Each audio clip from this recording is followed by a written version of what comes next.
రైతు సోదరులకి good news. ముఖ్యంగా మద్దతు ధరలు దక్కక ఎవరైతే ఇబ్బంది పడుతున్నారో వారికి కేంద్ర ప్రభుత్వం గుడ్ న్యూస్ అందించింది. మినిమం సపోర్ట్ ప్రైస్, కనీస మద్దతు ధర చాలా పంటలకి కేంద్ర ప్రభుత్వం ప్రకటించినా మార్కెట్లో మాత్రం ఆ ధర దక్కడం లేదు. మార్కెట్లో కేంద్రం ఏదైతే ప్రకటించిందో ఎంఎస్పి ప్రైస్ కన్నా తక్కువకు వచ్చినప్పుడు కేంద్ర ప్రభుత్వం ఎంటర్ అయ్యి ఆ పంటను కొనుగోలు చేయాల్సి ఉంది. అయితే కేంద్ర ప్రభుత్వానికి అంత యంత్రాంగం లేదు. కాటన్ కొనుగోలు చేయాలంటే సిసిఐ రావాలి, నూనె గింజలు కొనుగోలు చేయాలంటే నాఫెడోల్ మార్కెఫెడోల్ రావాలి, పప్పు దినుసును కొనుగోలు చేయాలంటే మార్కెఫెడోల్ రావాలి. ఇక మిగతా పంటలు ఎవరు కొనుగోలు చేస్తారో ఎవరు తెలియదు. పేరుకే సపోర్ట్ ప్రైస్ అయితే ప్రకటిస్తారు కానీ కొనుగోలు చేసే యంత్రాంగం లేదు. తాజాగా కేంద్ర ప్రభుత్వం నిర్ణయం తీసుకుంది. ఆదిలాబాద్ పత్తి మార్కెట్లో పీడీపీ సిస్టమ్ ఏర్పాటు చేసింది. ఏమిటి పీడీపీ అంటే ప్రైస్ డెఫిషియన్సీ పేమెంట్.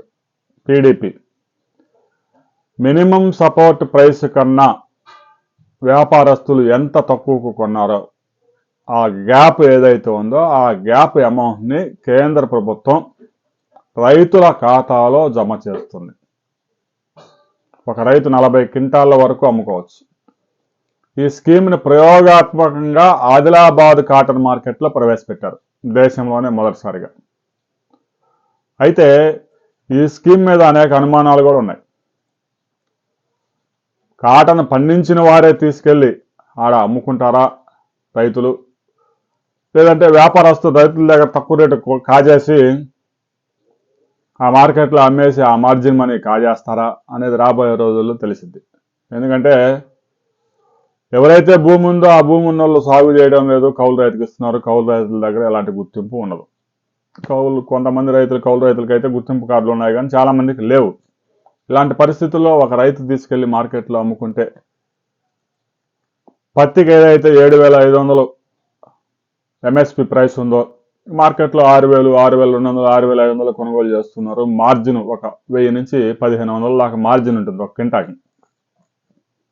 ఒక రైతు కనుక 40 క్వింటాలు కనుక అమ్ముకుంటే దాదాపుగా 60,000 రూపాయల కేంద్ర ప్రభుత్వం నుంచి ఎంఎస్పి కింద రైతుకు దక్కాలి, అకౌంట్లోకి రావాలి.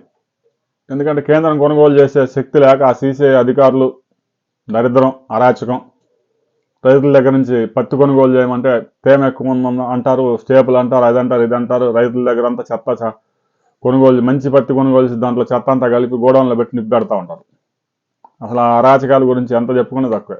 అందువల్ల ఈ అరాచకాలను చూసి కేంద్ర ప్రభుత్వం భరించలేక రైతులు ఏడైనా అమ్ముకోండి, మీరు అమ్ముకున్న ప్రైస్కి మినిమం సపోర్ట్ ఎంఎస్పి ప్రైస్కి మధ్య ఉన్న గ్యాప్ ఆ పీడీపీని మేము పే చేస్తామని చెప్పేసి ఆదిలాబాద్ మార్కెట్లో ప్రయోగాత్మకంగా ప్రవేశపెట్టారు.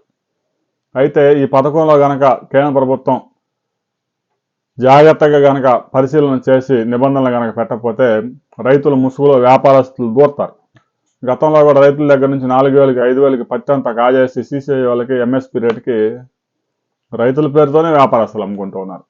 ఇక పీడీపీ సిస్టమ్ వచ్చినా కూడా రైతులకు నేరుగా ధర దక్కుతుందా లేదా అనేది రాబోయే కొద్ది రోజుల్లో తెలిపోద్ది. ఆదిలాబాద్ మార్కెట్లో ప్రయోగాత్మకంగా ఈ ప్రక్రియ మొదలైంది. ఇప్పటికే ఎవరైనా రైతులు, తెలంగాణ రైతులు, ఆదిలాబాద్ రైతులు పత్తి మీరు అమ్ముకుంటే ఏ ధరకు అమ్ముకున్నారు, మీరు అమ్మిన ధరకి మద్దతు ధరకి మధ్యలో ఉన్న గ్యాప్ పేమెంట్ మీ అకౌంట్లో పడిందా లేదా అనే విషయాన్ని కామెంట్ చేయండి. ఈ విషయం అందరికి రైతుల సోదరులందరికీ అందుతుంది.